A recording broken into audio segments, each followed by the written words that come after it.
This is more euphemistically a professional male dancing partner. Euphemisms evoke romance. Inspired on reading that Strictly Come Dancing's Michael Ball and Arthie Bow are £4.20 in a bag of chips, we're off to northern Italy with the vague hope of finding a Latino lover, a young Gigolo Italiano. Cinque Terre, beautiful, like a little safe Amalfi at times. A collection of 5 villages. This is more architectural atmosphere tourism, really. The word gigolo is borrowed from the French, masculine of gigolette, a historical slang from at least the 1800s. A gigolette is a shoulder of rabbit or a thigh of poultry, and leg of any little animal, including frogs. Roy Orbison was still singing about gigolette in the 1960s. Oh, they call you gigolette, they say you're the devil's pet, they say beware, for you destroy the heart and soul of every boy. They say that your lips are soft and warm, and they say your touch has a magic charm, but that you're a butterfly flying from guy to guy. Gigolette, gigolette, laugh when lovers cry, kiss and say goodbye, heart made of stone, stay away, leave you alone. You're a fly by night, arms to hold you tight, too late now to forget, under the spell of gigolette. My chance to run away is past in your arms at last. But I'll take you back to before the French Revolution and the abolition of all monarchy in France. Between 1667 and 1789, when there was the revolution, the salon was an informal education for women where they were able to exchange ideas, receive and give criticism, read their own works and hear the works and ideas of other intellectuals. Many ambitious women used the salon to pursue a form of higher education. These were in individual homes, hosted.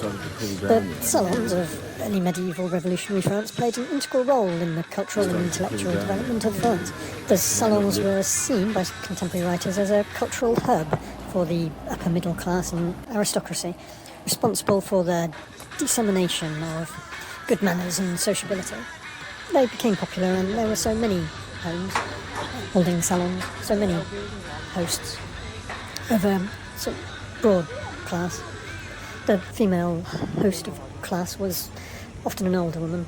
They obviously had servants, and it varied on who they chose as their servants, what they wanted from them. This first burgeoning of female consciousness, intellectual consciousness, must surely have gone hand in hand with the concept, at least, of the gigolo, if not the word itself. The salons doesn't disappear after the revolution. Penny universities also pop up in coffee shops.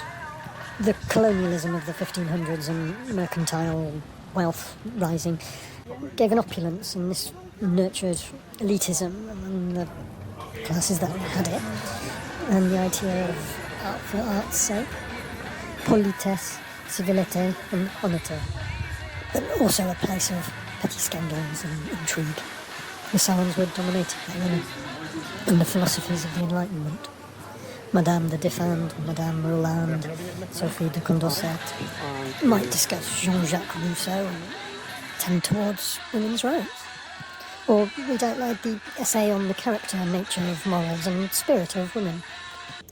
Rich American women after the First World War descended on Paris and France. Edna Ferber wrote about Gigolo in Woman's Home Companion magazine. The gigolo is a professional male dancing partner. At first glance, gigolo is slang. My conversational French doesn't go as far as argot slang.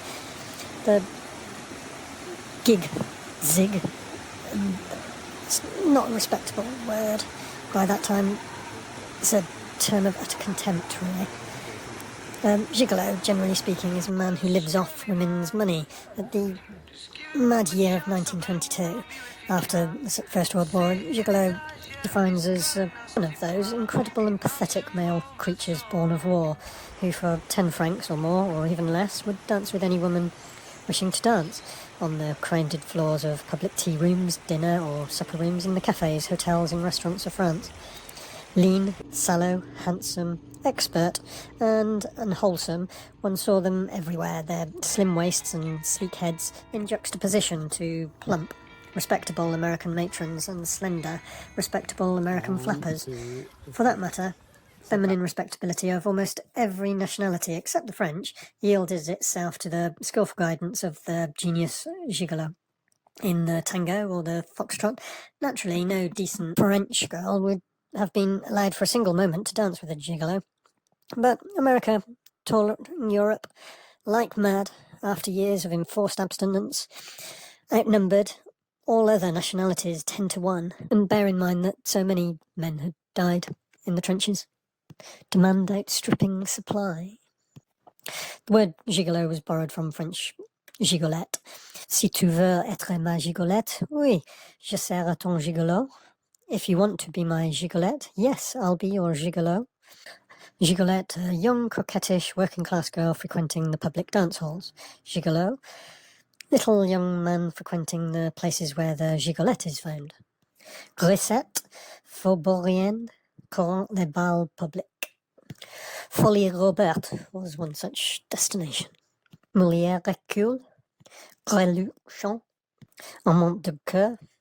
That's where a woman has a live-in boyfriend who tolerates her having, in exchange for payment, regular sexual liaison with other men.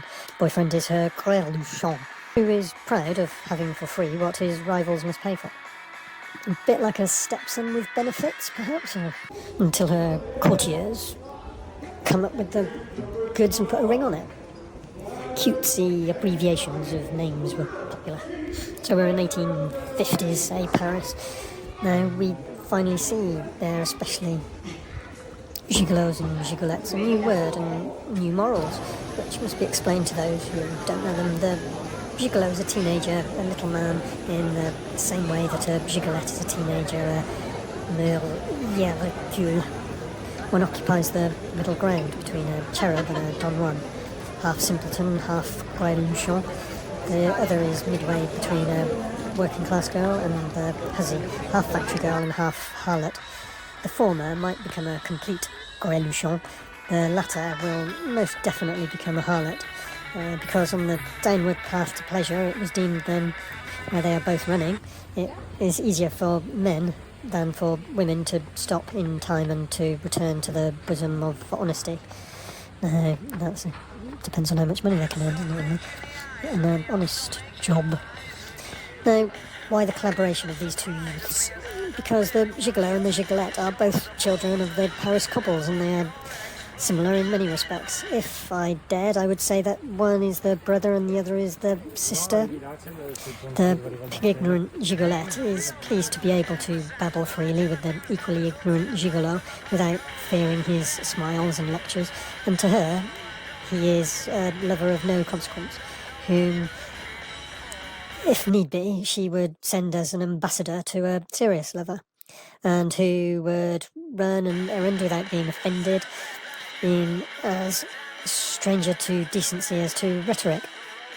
An inconsequential lover, yet lover with all the privileges that this title entails, and with all the expenses that it involves.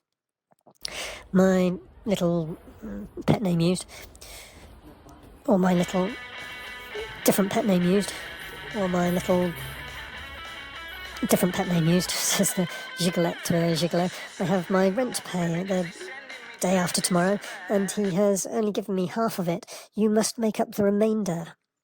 And the gigolo pays up, unless, using these ladies and gentlemen's slang, he answers, damn all. But it's an alliance, isn't it? They're people in need, and it's a fairly desperate economic alliance of minimums.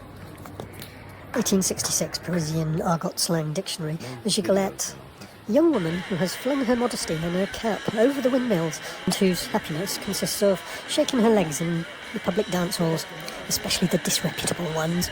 Use, slang for jambre legs. The common people use their legs to dance the jig.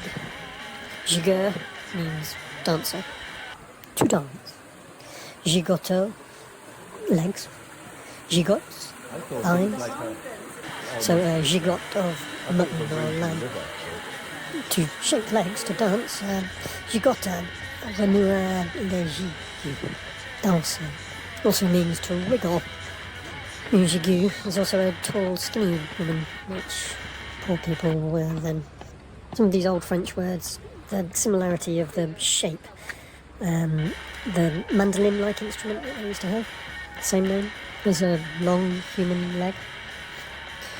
Une cuissotte is a haunch of venison or wild boar. Une cuisse is a human thigh, and often all that beholds. Gigue, to caper, leap or dance, seems partly to be a British re-exporting British invasion of the jig dance. The wriggle, the expressing the intensity of the action, comes out in the otter of the gigotta. The early use on the English side of the channel of giglet or giglot, it was more a lewd, wanton woman. A giddy, laughing, romping girl when the use of giggle is included. But a flighty, giddy girl is no longer called a gig in English, if you're finding the subtitling of this at all useful for learning. My pre-operative and post-operative transvestite friend have a Shirley Valentine thing going on. They like going to Greece. Old film now. Feeling trapped in a world of domesticity. Shirley, a housewife from Liverpool, England, needs a change in her life before she has another conversation with the walls. When her friend Jane invites her on a trip to Greece, the islands, Shirley jumps at the chance. Upon landing, Jane ditches Shirley for a romantic fling, with another tourist, which means Shirley is left to her own devices. And she wanders the island and meets a taverna owner and falls in love with falling in love and begins to find the joy of life again. She returns to the island after ditching her husband and learns that the taverna owner is a serial romancer, but gets a job and lives their life. The serial romancer, like being the pants in the sisterhood of the travelling pants, is undoubtedly a higher form of evolution than outright jealousy that may have marred previous relationships for the female romance tourist. Intimacy gets trotted out as a reason, but I think really control is one of the overwhelming things that gets overlooked. The woman is in control. And while the local man may feel that his virility is being reinforced, to have evolved the charms necessary, he's likely to have come from a background with strong female role models. I don't really want to start trotting out cliches that you might read in the Daily Mail of Jamaicans seeking out the milk bottles at the airport lounge on arrival. And I don't want to be shy about addressing race and colonialism. Though by focusing on the romantic escapes of older female travellers to international sex destinations, I'd like to encourage a critical dialogue to the complex interplay of older women's sexuality, ageing and psychological well-being in later life. It has argued that ageing women, especially the representatives of the baby boom generation, often turn to romance tourism to recreate their sexual subjectivity, reconnect with their youthful selves, and enhance a sense of self-worth and self-confidence that cannot often be found at home. By reversing age, race, class, and the gender-related notions that otherwise would be more complicated to challenge in their home spaces, older women do the narrative of decline and the double standard of ageing as they show that asexuality and age are not correlated. Although a variety of travel media, advertising and the model of successful ageing promote sex and active engagement with life as beneficial to both physical and emotional well-being, they overlook the fact that the convergence of leisure travel and sex is closely wedded to a higher vulnerability to sexually transmitted diseases, sex-related risks and emotional damage when the holiday fantasy is over. In fact, romance tourism in exotic destinations, together with promotional mass media and tourism industry, can be even seen as an extension of the discourse of successful ageing in its articulation of sexual pleasure as a means of self-reaffirmation of propagating anti-aging ideals and of actively engaging with life in later years. Sex and leisure practices in old age should be tackled carefully in order not to create another rather oppressive ideology among older women, The current sexual health agenda and policies, apart from providing more efficient health information channels and health policies to prevent the STD, sexual violence and other sex-related risks within touristic settings, should empower older women and encourage alternative views towards sexual expressions in later years.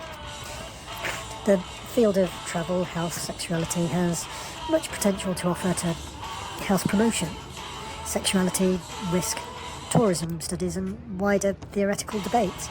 Ultimately, there is no single paradigm of the interplay between ageing femininities and sex and leisure travel, but many complex, multidimensional and often problematic meanings that require interdisciplinary investigation and greater communication amongst researchers, perhaps working in the fields of leisure tourism, health, age, sexuality, women's studies and other. Hopefully this will serve as an invitation for a deeper examination on your part of the synergy between older women's sexual expressions, successful ageing and romance tourism. That goes beyond the contemporary Western-centred understanding of ageing, femininities and the experience of growing older. And hopefully you can be less judgmental of those women and perhaps even accommodating of those women at home, amongst you, next to you. Perhaps you will see them, those invisible people, and they will appreciate being seen. You get yours.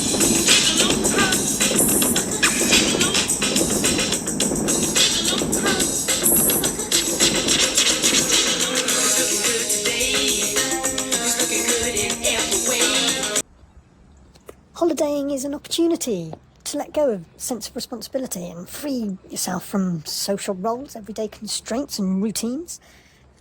The ludic nature of leisure tourism may even prompt people to disregard the ethical values of a travel destination and act in ways that are contradictory to regular social norms in the home country. The 1830 holiday, drink too much, eat too much, create too much noise in rowdy games and disco all night long, return to their 9-to-5 respectability. This happens mostly whatever the revelries, which may by them be considered depravities. Is a mature tourist any more ethical? Should they know better? If they've experienced or been exposed to more to complain about? Who says they should need to be a better person on holiday? Escapisms, which is a marketing tool for the travel industry. But those working for tips don't see much of it. And what percentage of romances turn into relationships? By employing the power of sex, the mass media has commercialised and exploited sexuality. And this is in large part responsible for the rift between left-wing born naturism and swingers, which to a large extent divides between the FFN and the FKK of France and Germany respectively, though obviously not exclusively. The 4 S's that the industry trots out for decades aren't sun, sea, sand and second home hunting like they are to me. Sexual fantasies over time evolve. What brings on love, life and laughter? There's an ebb and flow of motivations. Some stagnate. Christian Lecoq has died at 103, a nudist of the 1920s, when the area was for neck-to-knee design swimsuits, and promotional brochures for Hawaii were Pan Am showing bare-breasted native women beckoning tourists with garlands. Today, dating sites Tinder and the like have changed their app so that you can place your location ahead of time to where you're going on holiday. Secondary and tertiary towns get overlooked as not economically viable and time and effort viable. But it's the developed countries, big cities, that are these internet-savvy romance tourists' destinations. London is top. Netherlands is popular as well for people finding like-minded individuals.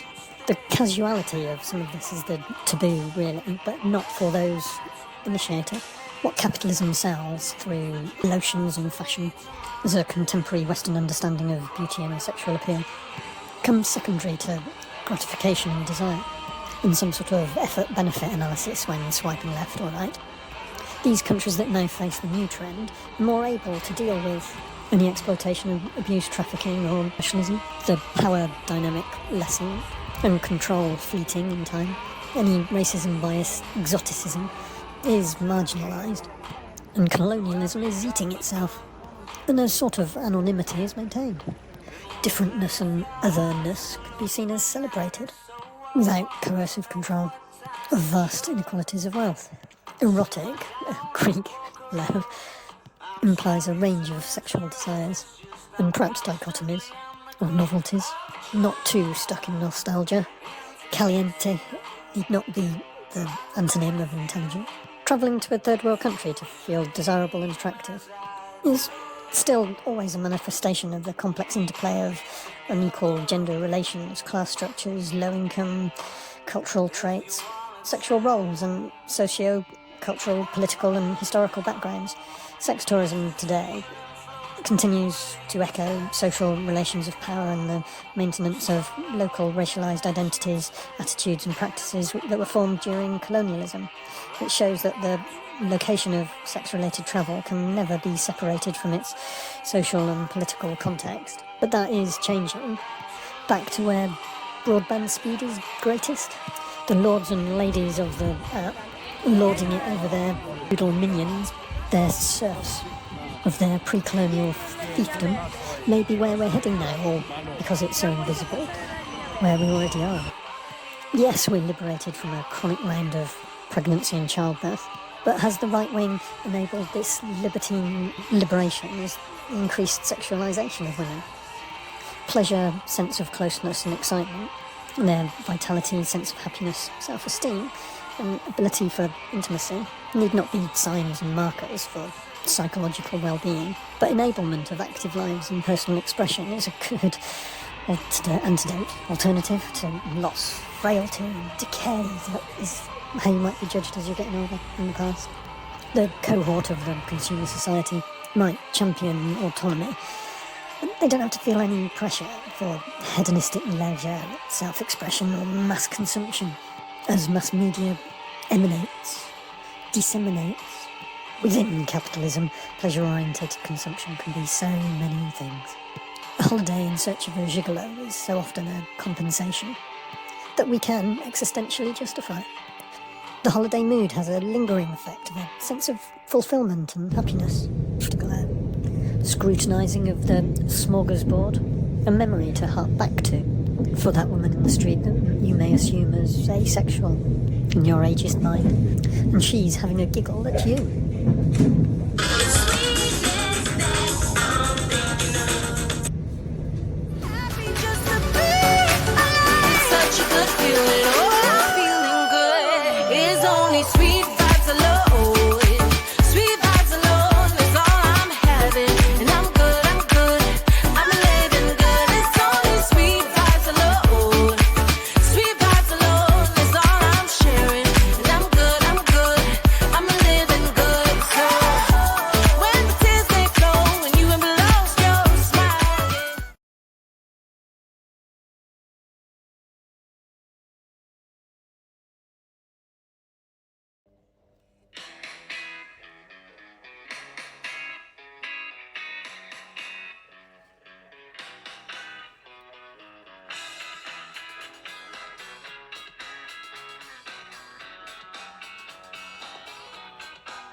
Now you only get it in your night dress. Discarded all the naughty nights for niceness. Landed in a very common crisis. Everything's in order in a black hole. Nothing's into pity is the past though. A bloody Mary's knocking at Tabasco.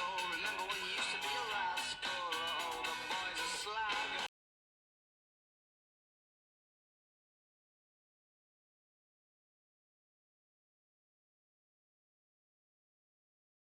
The best you ever had, the best you ever had is just a memory and those dreams. But as daft as they seem, as daft as they seem, my love, when you dream them all. A naively sentimental, simple and frivolous young girl was a midinette. Still is rarely, but it just used to be a seamstress from a fashion house, popping out for lunch for an hour and having a herring with a couple of soup and pennies before francs for her midday meal. I got all worked up like a midinette walking along. A grisette from the cheap grey fabric took on a different tone. The petite main, a small hand, a no more terms for a seamstress. All reputedly sexually promiscuous. They were associated with the Lorettes, women of the demi-monde, who in the mid-19th century lived mainly near Notre-Dame-de-Lorette, a church in the 9th arrondissement of Paris. But I, didn't you, always assumed that gigolo was an Italian word? I'd have even placed it with the tango dance from South America and made it Spanish or Portuguese before I'd have guessed that it was a French word. But a lot of young men have been given confidence from the attentions of an older woman, and an older woman, perhaps without ever having children of her own, gives confidence as part of her raison d'etre.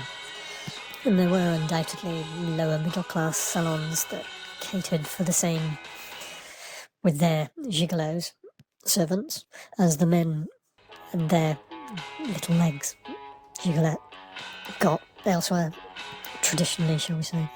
Bringing things up to the modern day, the wealthy aristocratic woman on grand tour, taking young gigolo lovers, and the Victorian era, I suppose you'd describe. Then, after the Second World War in the 1950s, the Roman spring of Mrs. Stone with Helen Mirren, a repressed old woman's sexual awakening, where there's the veneer of illusion with the auntie, mother type character friend that is the pimp from Mrs. Stone, and then a series of gigolos that don't know their place, and abject poverty in the background, always feeding fresh meat her way. The 1950s, where small gangs of youths catcall women in the street routinely, like a birthright. Not sad to say that this trip has taught that those days are pretty much gone in northern Italy. The relative sexual equality of the left-wing politics making for a better lot of following. Breakfast at Tiffany's, Audrey Hepburn and George Peppard was contemporary. Almost 2 decades late, Just a Gigolo, David Bowie, Richard Gere, American Gigolo. Let's forget Deuce Bigalow, a Susanna York film in 2005, French Gigolo 2008. But this subject's partly in my head after watching Mrs. Stone, and then after that it was suggested to me Aston Kutcher and Anne Hesh in Spread from 2009. But actors talking direct to camera I always find a bit disturbing, as well as the subject matter. Today, the less than aristocratic woman looking for a gigolo with less economic leverage doesn't need to go to a poorhouse or a prison and be a sponsor and pay off the debts of young men trying to get out. They can go abroad or have colonialism bring the world to them at home, now termed neo-colonialism or post-colonial economic migration, for romance and intimacy. My former lodger, a Central East African university-educated divorcee, seemingly booking himself being beneath him, now has a very large, very vociferous, older, milk-white woman that wouldn't have been his first choice. But an ideal compromise, he gets to use her car uninsured. Romance and intimacy sex tourists. Female sex tourists travel all around the world. They might dress it up as being situational sex tourists, not intentionally involving themselves in sexual encounters with local men. The original non-sexual agenda may be somewhat of a guise. From Northern Europe, Australia and America, 60 to 100,000 women, 70% of them revisiting. Visit Albania, Bulgaria, Cambodia, Croatia, Cuba, Dominican Republic, Ecuador, Gambia, Greece, Haiti, Indonesia, Italy, Jamaica, Kenya, Morocco, Philippines, Portugal, Romania, Serbia, Spain, Tanzania, Thailand, Turkey and Vietnam. Guile and guise, much different in each of these. Kenya compared to Spain or Italy. Kenya and Jamaica are very different again. Japanese and Australian women love Bali. 45 to 50-year-old being the majority. They perhaps feel rejected by men in the developed countries where they come from for being overweight and older. Find that in Kenya perhaps this is suddenly reversed. There they are romanced, appreciated and loved by men. The costs of little presents are fairly inconsequential and far more easily justified. Romance tourism is a different relationship. It may have started as situational, or a pickup, not all are vulnerable, though invariably targeted. For most romance tourists in the Caribbean, lust and monetary value is secondary to romance and courtship. It's an issue of gender identification. Gender identity is a relational construct, the Western woman who seeks to break from conventional roles within a different kind of relationship with men in order to realise a new gender identity. That they've got the increasing independence and financial self-reliance to explore these new behaviours for themselves. But romance tourists with this motive in mind, fleeing to underdeveloped countries to find romantic relationships, are a type of colonialist, as are the men that do it, of course.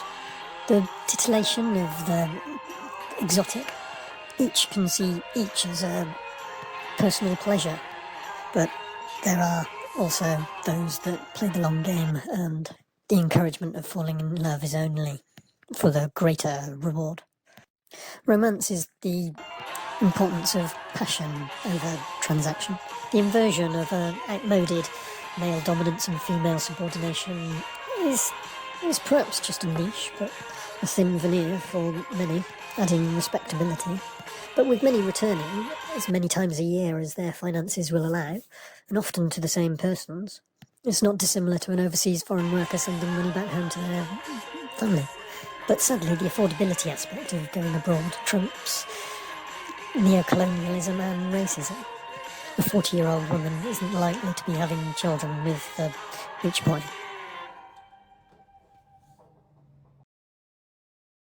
I give you love, baby, not romance. I make you move, nothing left to chance. So don't you get fresh with me.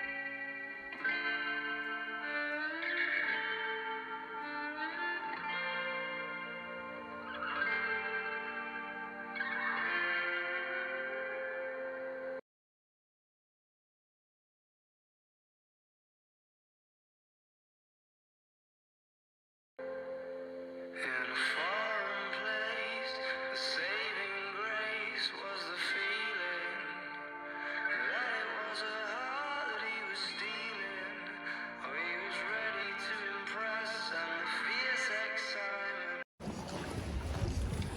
Controlled by one power over a dependent area or people. I'm using here as a description of colonialism. Here the area of control is the poor person's body, an emotional state. After 40 or 50 years, all this becoming locally normative, there's a peer pressure, a generational subculture that skews perceptions from both parties. Gambia, as a tourist destination, is actively discouraging the decades-long practice that it's become synonymous with the female sex tourist. Is being passed over, seemingly wanting to clean up its act.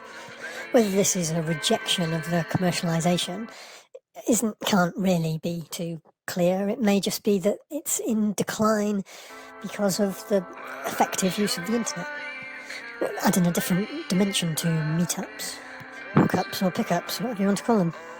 For some, there's bound to be a blindness that develops, which is perhaps a step in the right direction. Though to say there's any positive discrimination, that is really only stereotyping. Might be taking evangelising of the carnivalesque a bit too far. Racism is one of the factors that's priced the Mediterranean gigolo out of the market of mass tourism of such bulk today. Suspended judgment in that foreign reality, perhaps their own and their perceived home, extended family, the adverse racism implicit, rather than unconscious, negative or abstract liberalism, may be put on hold or deny their subtly racially motivated behaviour, rather intrinsic in the control. But the greater part of that control is capitalism, economic control, which didn't really exist in bulk until imperialism, with the Pope's blessing to enslave anyone that wasn't Catholic, really. And of course the British industrialisation of the slave trade. Previously, all strangers from outside a village were tiered with the same suspicion and contempt. The Gambia is now resisting its 21st century female tourist colonial oppressors, though the locals, in abject poverty, don't necessarily share this, that feel they can endure the power imbalance for the lifestyle benefits.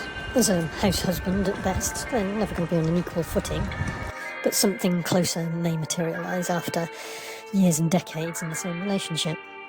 The exoticism, or the exoticization, is the racial discrimination. Distinction, exclusion, restriction, or preference based on race, colour, descent, or national or ethnic origin that has the purpose of or effect of nullifying or impairing the recognition, enjoyment, or exercise on an equal footing of human rights and fundamental freedoms in the political, economic, social, cultural, or any other field of public life. But this is private life made public. Ethical tourism is partly in the mind. Not objectifying a culture is difficult. Finding something that is an other is partly what the whole industry is based on, the travel industry. The other, the exotic other, is anything outside of the tourist's social home norms, too often including the glamorization of wealth and the ability for conspicuous consumption. And that's intrinsic supremacism. A Northern European woman might find their freedom releases in Egypt with a hotel waiter. That hotel waiter may seek the same in sub-Saharan Africa, Black Africa as they call it. Or the Northern European may just leapfrog all of that. There's been 40 or 50 years now of the creation of biases that can quickly become outdated. But Thomas Cook's cheap flights have enabled most socio-economic groups of Northern Europe to indulge like Edward, Prince of Wales in Paris, fin de siècle style. Capitalism is the cause of the carnivalesque, claiming the bodies of the persons of comparatively less mental capacity. The other, not like me, may be claimed or denied, or subconscious. The ageing femininity hunting the noble savage of Victorian literature may consider they're pushing boundaries for femininity and feminism redefined. But there's many other overlapping circles that they tarnish and tread in very traditional ways.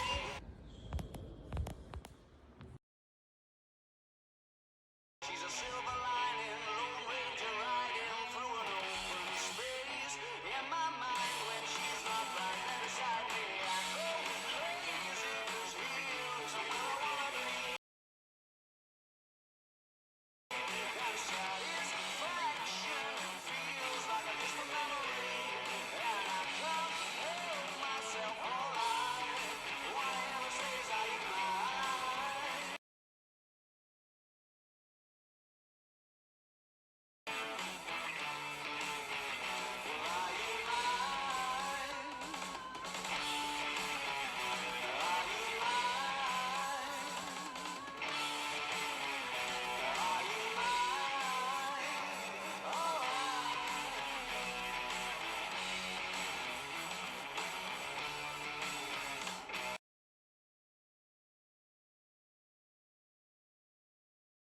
I guess what I'm trying to say is I need the deep end, keep imagining meeting wished away. Entire lifetimes unfair, we're not somewhere misbehaving for days. Great escape, lost track of time and This will mess up the auto subtitles.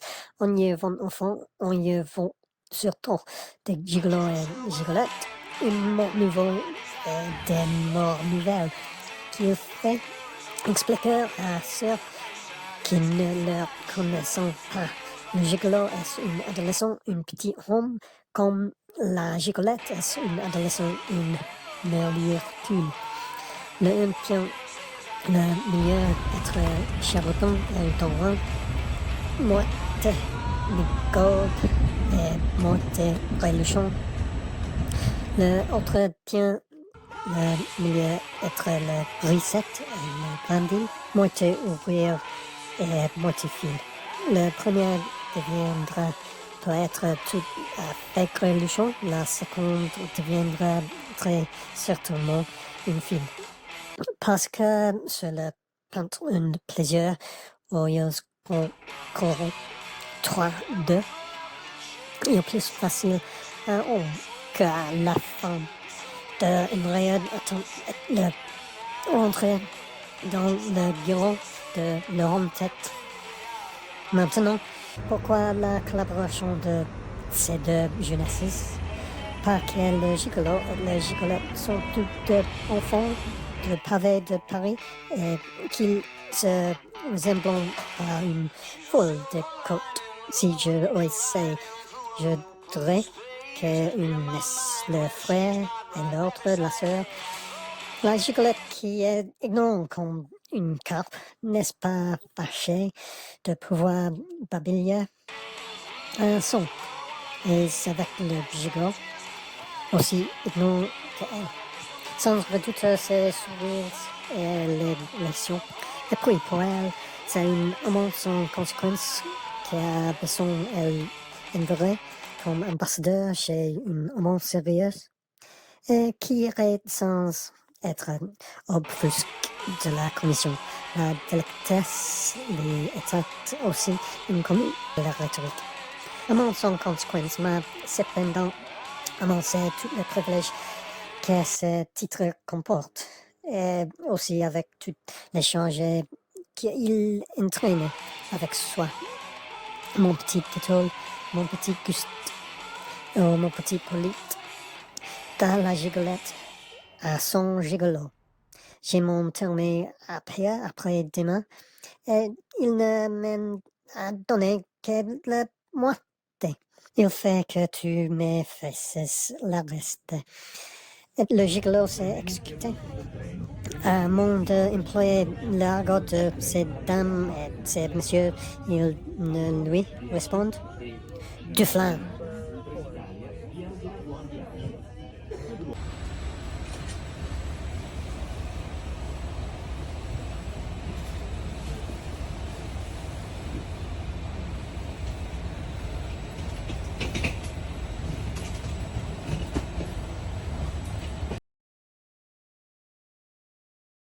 The power of precedent, the establishment and elaboration of a workable model of colonialization, was the Spanish and Portuguese conquest of the Azores, Madeira, and Canary Islands during the 1400s. The native ecology was completely burned off and replaced by a European one, so much so that what was originally there is now completely unrecoverable. This taught the conquistadors, those former crusaders that had pushed back the more educated and refined and able Islamic world, and were now picking on Stone Age people, which did prove quite difficult, with the combination of them knowing their environment of caves so incredibly well, and their whistling beacon alarm system.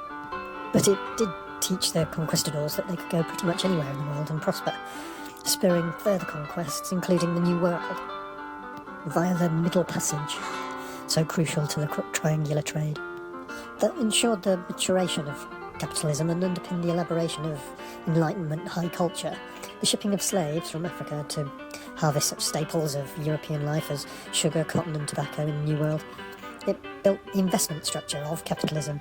Lloyd's of London grew from coffee house to international exchange on the backs of slaves. Beyond this, the profits of slavery funded the innovations that made the Industrial Revolution, the supersession of slavery itself, possible. Ultimately, the Portuguese proved more adept at the great game of imperialism than the Spanish. 1493, the Treaty of Tordesillas, the first global carver. Viruses, bacteria and disease built capitalism.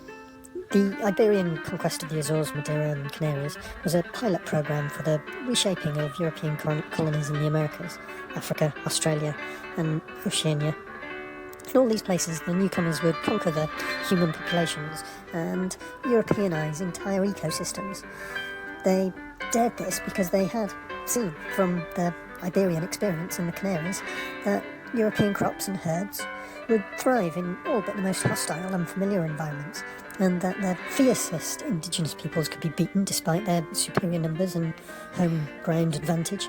As a result, tens of millions of natives around the world would die. The Canary Islands' geography was also important as a stepping stone both to Africa and the Americas. Without Canaria, Spain would never have been granted access to the African shore, and thus the enslavement of its inhabitants by the Borgia Pope, Alexander VI. It was off the Azores that Juan the Colonist, that's Columbus to us, found the ocean currents that propelled him to what he termed the West Indies, and he also had much experience of Spanish colonialism, which he was later to apply to Hispaniola. Columbus lived for a time on Portugal's plantation island of Madeira, and its then ample population of slaves. He married the daughter of Bartolomé, an elderly fellow, Genoese, who had been a protege of Prince Henry the Navigator, and was the governor of the second largest island of the archipelago, Porto Santo. Columbus had also worked as a sugar buyer for the Genoese banking family of the Centurions, and must have seen slaves in the Canary Islands working on the sugar plantations, which he himself knew well. Genoese, Venetians, Amalfi, these were millennia-long trading posts of the Mediterranean slave trade. The Radhanites had established a worldwide network of trade. They acted as go-betweens, middlemen between Sephardic and Ashkenazic.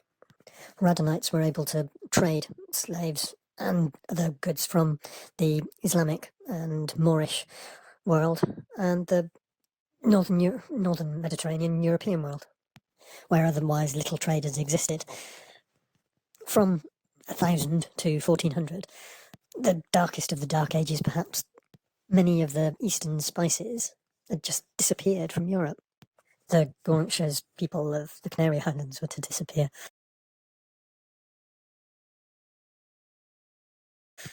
Before the Enlightenment philosophies of the noble savage of oceanic people, French and Italian authors portrayed the native Canarians as innocents living in a new Garden of Eden, or Arcadians.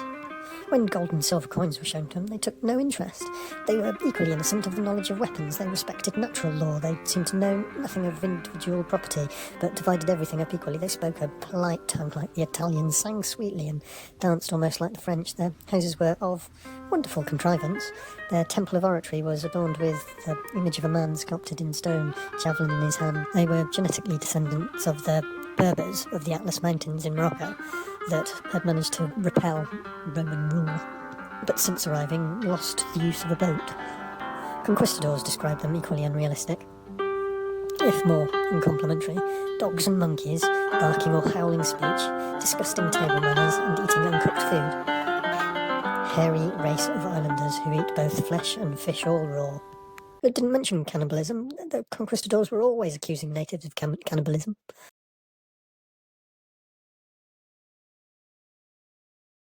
In the Garden of Noble Maidens, a collection of homilies, the barbarians are those who live without the law, the Latins, those who have law, for it is the law of nations that men who live and are ruled by law shall be lords of those who have none. Wherefore they may seize and enslave them, because they are by nature the slaves of the wise. This is different from previous excuses for enslaving Muslims, that captives of war forfeited their liberty on Roman precedents. But in the Holy Land 2 centuries earlier, the Moors were clearly less barbarians than the Christians crusading against them. Much more advanced culture. The Moors, the Islamic world, the trouble for all concerned was that the native Canarians did have laws and religion too, but it was more sun worship and animalistic. Naturally enough, they worshipped a volcano. Though when a king died, the head warrior would jump off a cliff with the king's intestines to keep it company, I guess, in the afterworld, while the mummified body was put inside the clan's traditional cave. With the Muslim seizure of Constantinople in 1453, and a cut-off of the slave trade from the east, the Borgia Pope, Calixtus III, issued the Bull Dum Diversus, encouraging the enslavement of all pagans, including the non-Muslim ones, elsewhere, in an attempt to reignite the crusading zeal. Spain's Catholic monarchs expelled the last of the Moors from Andalusia and all other enemies within. They made Jewishness racial rather than a religion. When Africans wanted to gain freedom through manumission, which had been a papal principle that could be gained through baptism, it became a racial thing and so excluded. Moorish lands were divvied up between ex-soldiers, and things could turn outward. But the conquistadors in the Canary Islands didn't have an easy time, and Gigolo, fighting the Stone Age people, suffered loss like from the Sioux at Little Bighorn or the Zulu impis over the British, that is Sandawama. De Luco's personal millions, recruiting a second army that, after the one he'd lost and run away from, left to the wild dogs of the Canary Islands. He gambled his entire fortune on this crusade and won it for others. The main thing was that the Guanches knew that the conquistadors were men and found much to despise in their behaviour. The Mexicans, later, thought the Spanish were gods. It was only after the Spanish were able to gain a foothold on the coast of the island and introduce their own animals and germs that they were able to gain victory. A friar of the time saying, if it had not been for the pestilence, it would have taken even longer for the Spanish to have won, if at all. Examining the terrain, marvelled that the Spanish ever won. Early domestication of livestock was one of the keys to Western civilization's later world domination, as contact with such animals meant their immune system were less naive than those of others they were to encounter, and Westerners also had a larger repertoire of diseases which they could infect these others with, intentionally or otherwise. Superiority, simply because it successfully exterminated so many other better societies, are simply part of the argument of a smallpox-laden blanket. The racism that Ferdinand and Isabella of Spain originated to justify their enslavement and colonisation in Africa and the New World has brought havoc through history. And the emphasis on investment and the rational development and exploitation of resources, human slavery and sugar and tobacco became the plantations of Madeira and the Canaries, potentially linked rising capitalism and imperialism. There is one thing lurking here as well: premature modernist arrogance, a belief that exists already in the form of traditional cultures, must be swept away at the convenience of the vile aggrandissements. What the self-interested hucksters promoting them call progress in Western civilization, Islamic offered a more advanced culture than Crusaders could offer.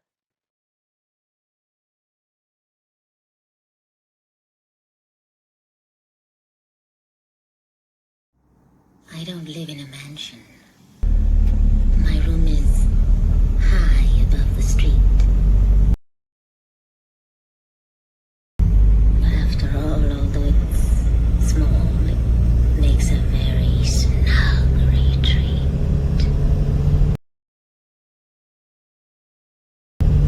Every yard of the gable boulevard are little lamps like twinkling eyes, so I can see quite easily. And that's how I economize.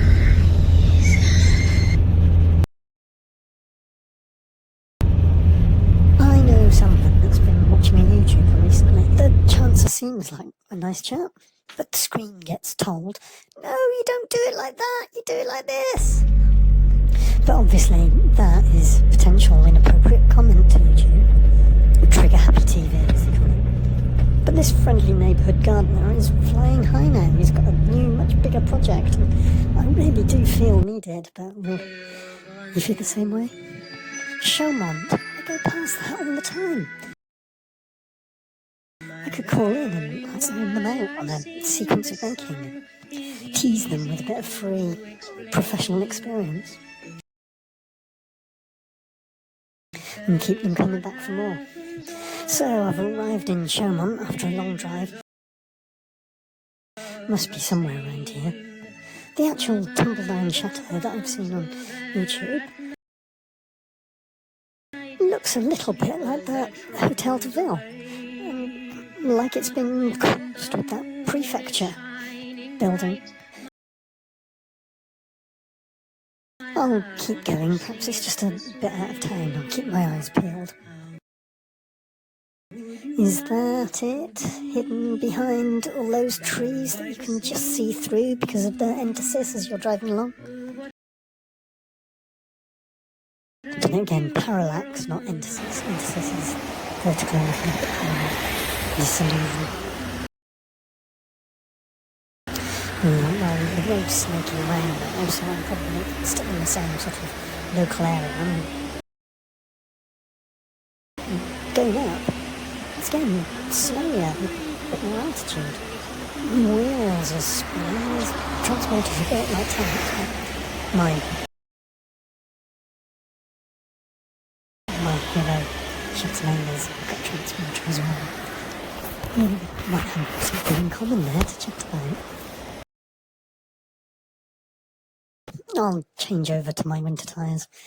With these windscreen wipers going all the time, I can't see all that much. I think I'm going to have to put my snow chains on. The snow on the road's getting deeper. Leaving the Bourgogne-Marne area. Not sure about that. Oh, there's another sign though. Park covered in snow. It says show Chamonix. No, that's not right. That's definitely not right.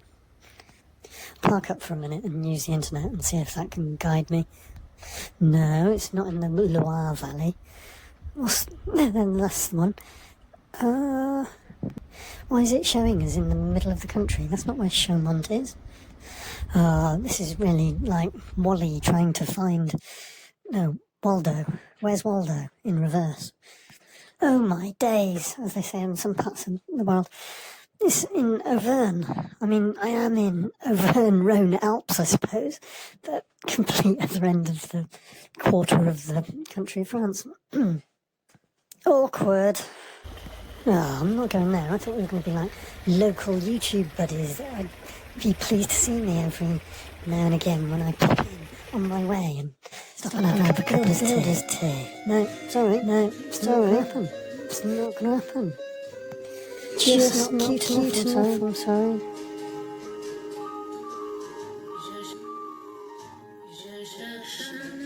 Volunteering.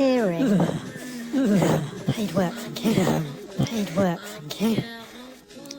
The minimum wage existed in greater Europe for a while now, though I grew up before its time. I'll cut straight to the conclusion. An economy of full paid employment is the answers to so many troubles, which does need a far-sighted government with public works schemes, rather than a Greek-style system of permanent administrators paid the most. During periods of full employment, like before the 2008 global financial crisis,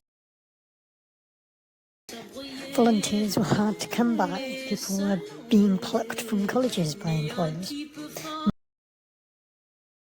being sent to universities by employers. Volunteering as a concept can too easily be a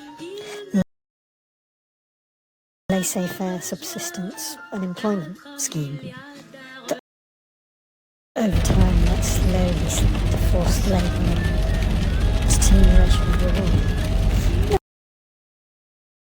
No, I'm not saying that your work away on a volunteer base. People who still have such intention. And there's probably as much likelihood that the 6-week maximum stay, I think that might be more likely to be a permanent resident check rather than an automatic predestined second freeze. I suppose it's good for the environment to limit generations, but subject to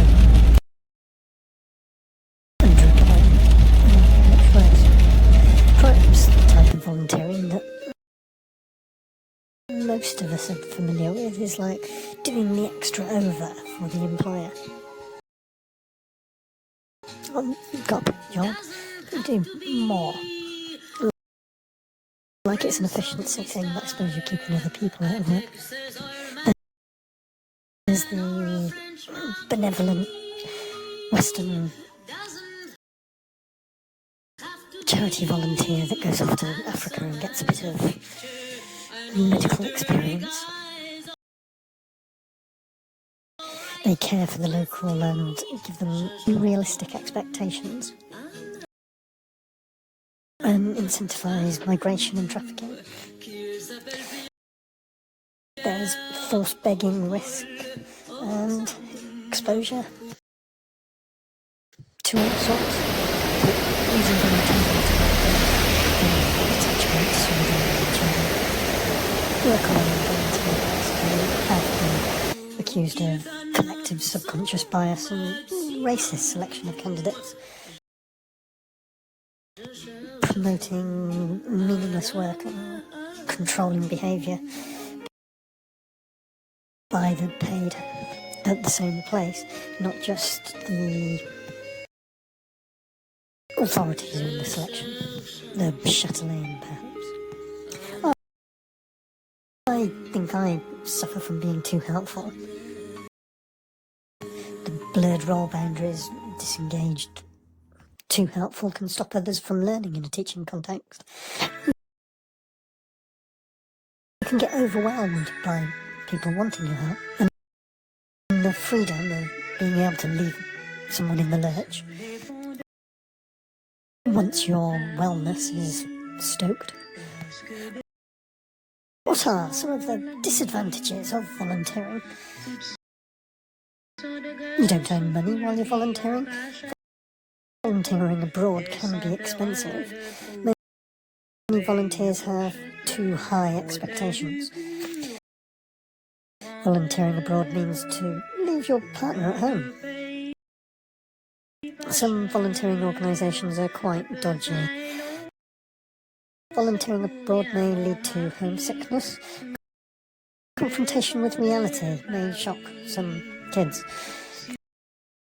You may lose motivation for volunteering. Volunteering abroad can be dangerous. Also, volunteering can be real work. You make a certain commitment. May not be suitable if you already have children. You will be older when you finally get a job. People may have trouble to go back to their normal lives. If it's an extreme scenario, there may be a post-traumatic stress disorder element. The requirements in the work world may shock volunteers afterwards. It's too easy. Dependence on volunteers is dangerous for the organisation. I'd say employer, but no. And if they're there long enough, they take on rights, intrinsically. But there are advantages to volunteering, of course. Many different areas of volunteering. You can learn a lot from volunteering. Volunteering can help you mature in character. A better impression regarding what you want to do with your life. You can make many new friends, which can be a primary motivator. You'll learn how to work in a group. Volunteering gives you the opportunity to join a strong network, or you're almost alone. It can look good on your curriculum vitae, your resume. You get a broad perspective on life. Usually lower stress levels compared to a normal job when you're volunteering, or a little bit of volunteering work can reduce the stress of the need for efficiency in your paid hours. But that's largely an intimidation factor by the employer. Volunteering abroad can be more likely than getting a visa to work and experience that culture. Having volunteered, it can indicate a high level of inner motivation to help others. It can be much more fulfilling to volunteer compared to a normal job. Flexibility regarding your time commitment. You can explore new cultures. Volunteering gives you the opportunity to give something back. I'm honestly not too sure what it is, really. Some intrinsic induced perception. Volunteering can be used to help reduce the labour shortage in some professions. You can learn empathy towards other people. Volunteering can turn into a regular job after some time, goes the theory. People will often be really grateful for your volunteering work, which can be pleasant to the ego. You will value your own life much more afterwards. Activity battles depression, I think that might be what they're getting at. For some people, volunteering helps you learn responsibility. And volunteering can help us to mitigate our environmental problems. Mitigate what? Exposure and starvation. A 4-day course that takes 4 weeks through the Government Employment Agency, so that the training establishment gets 3 weeks free work off you. Personally, I find it a bit depressing when you try and buy something but the person won't sell it to you. Try giving your services for free to someone and they don't want you, they want their own criteria. Turn right onto D9 signs for D3 Chevillan. They're getting the voluntary work from. Doesn't do a whole lot for your mental health, which is the much quoted reason for volunteering. Improvement of your mental health through activity. Feeling valued.